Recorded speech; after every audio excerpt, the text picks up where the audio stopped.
Guys, ito na yung tito ko na Hand King. Lahat ng ginagawa niya, gamit lang kamay niya. Sobra na malinis. 100% bacteria free. Yan na, kumuha na siya. Menekas-mekas niya with his hands. Yan na. Yan na, mekas-mekas ulit sa tubig. Panipuri po yan. Yan, naglagay siya ng masala. Kamay niya lang po ang pang mekas-mekas niya.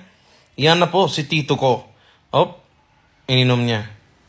Nice. Let's go. Yan na. Nalalagay niya na sa panipuri. Yun, sinabaw niya. Yun. Kain na, madam. Si tita ko yan. Yan. Kain na. Yun, oh. May vibrator din si tito. Naka-vibrator na sa baba. Alam niyo na kung saan yan. Yan na si tito. Saw-saw na yan. Yan na. Kain na sila.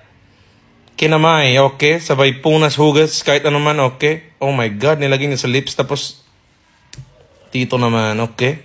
Sige. Yan na. Si tito na vibrator. Yan. Sobrang nalupit yan, oh. Parang na disco-disco tito yan, oh. Yan, oh. Kamay lahat, guys. Sobrang na malinis yung tito ko na yan. Hindi na kailangan mekas-mekas sa bahay. Oh, may whistle-whistle pa siya. Yan, mga pinsan ko yan lahat. Family business, support family business. Sobrang nagaling, okay. Yan. Alam nyo na, pag vibrator, yan, vibration.